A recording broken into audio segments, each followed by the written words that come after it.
The new cell phone video showing the fatal encounter between Keith Scott and police in Charlotte, North Carolina. The video was recorded by Scott's wife, and we'll warn you in advance, it is tough to watch. Here's ABC's Steve Osunsami.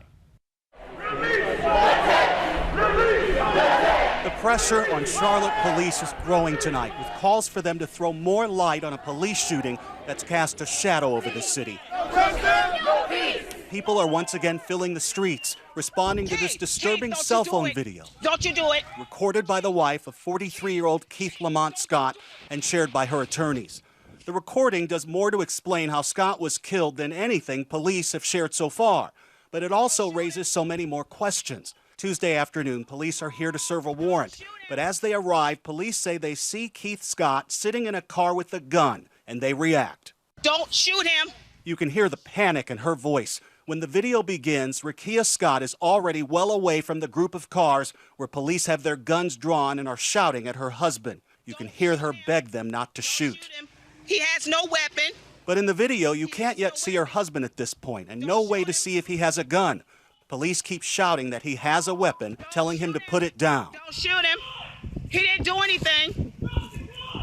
He doesn't have a gun. He has a TBI. He's not going to do anything to you guys. He just took his medicine. You hear her telling them he has a traumatic brain injury. Now she starts speaking directly to her husband. Don't let them break the windows.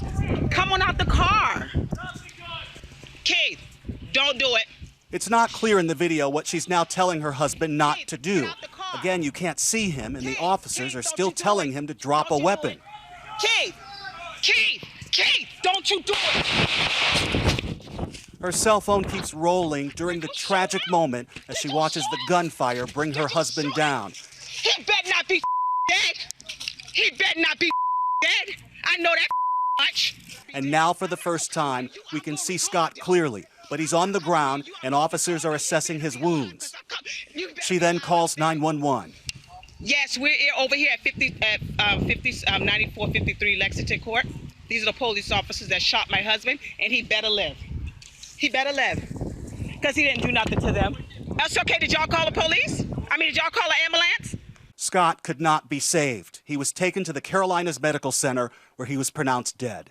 Now other witnesses outside the apartment complex where he was killed are saying he was no threat to police at all. He's standing there like this, telling them, I don't have anything. When they did that, you hear 4 shots. Boom, boom, boom, boom, boom. That man hit the ground, and then they just standing there looking at him. According to his family, the father of 7 was sitting in his car reading a book while he was waiting for one of his children to get off the bus from school. One of his daughters posted live video from the scene online saying there's an awful reason police killed her father. The police just shot my daddy 4 times for being black. But this time, the Charlotte police officer who used lethal force is black as well. And for that matter, so is the city's police chief and many of its officers. Police say that Officer Brentley Vinson was forced to shoot because they say Scott had a gun and looked like he was going to use it. One of the officers felt a lethal threat and fired his weapon because of that. Police say that this is a picture of the gun, but the many people not buying it say the photo isn't clear. When you look at the picture they released, it's hard to tell what it is. It could be a gun, but it's not clear. Scott's family says they're sure he didn't have a gun. Police say they recovered one, but haven't shared many other details. There is, however, police body camera and dash cam videos from the shooting, according to police, which could possibly answer some of the many questions. But despite calls far and wide to release them, police have so far refused. The attorneys for Scott's family have released this statement. The family is still hopeful that the Charlotte-Mecklenburg Police Department and the City of Charlotte will release all available video of the incident to the public so that people can draw their own conclusions about Keith's death. Even Democratic presidential nominee Hillary Clinton has weighed in on Twitter, saying Charlotte should release police video of the Keith Lamont Scott shooting without delay. We must ensure justice and work to bridge divides. But authorities say they don't plan on sharing their videos until the investigation is over. Transparency is a big issue, obviously, in police shootings because they've now created so much anger and resentment around the country. So I'm sure what's going through this particular police chief's mind is, what can I tell the public? But to keep the integrity of the investigation together. So the public and the streets, desperate for answers, are left to decipher this. He doesn't have a gun. He has a TBI. He's not going to do anything to you guys. He just took his medicine. That should have been a trigger for the police to say, look, we're dealing with somebody that may have some mental challenges here. This also might have been a good time to have sent one officer over to talk to her. Obviously, she knows all about this guy. And then there's this moment in question. Keith, don't do it. Keith, get out the car. Keith, don't you do it. Don't you do it.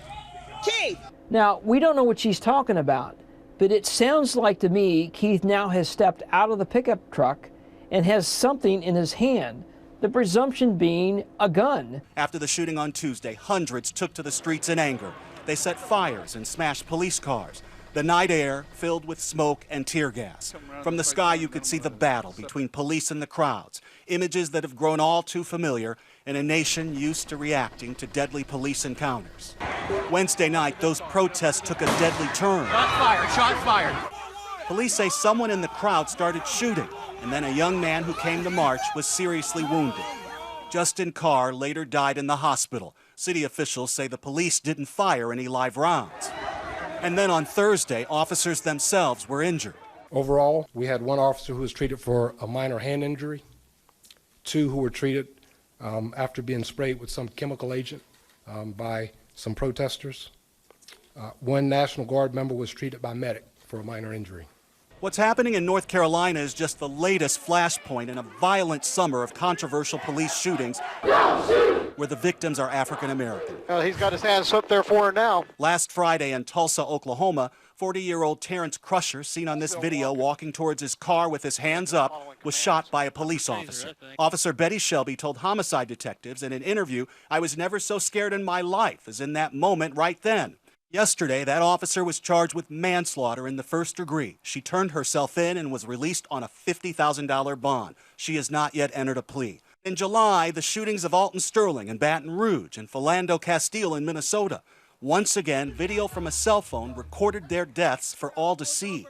So far this year, 708 people have been shot and killed by police, and more than 40 officers have been killed on the job in gunfire this year. And the world will never forget the 5 brave police officers killed by a cowardly sniper during this protest in Dallas this summer. Tonight, a curfew remains in place in Charlotte as the city braces for more fallout. The governor of North Carolina has declared a state of emergency and called in the National Guard. I'm not going to come near you. I'm going to record, though.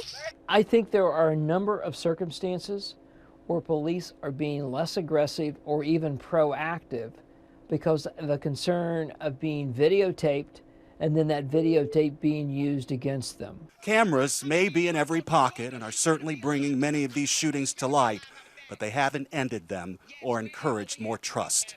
For Nightline, I'm Steve Osunsami in Atlanta.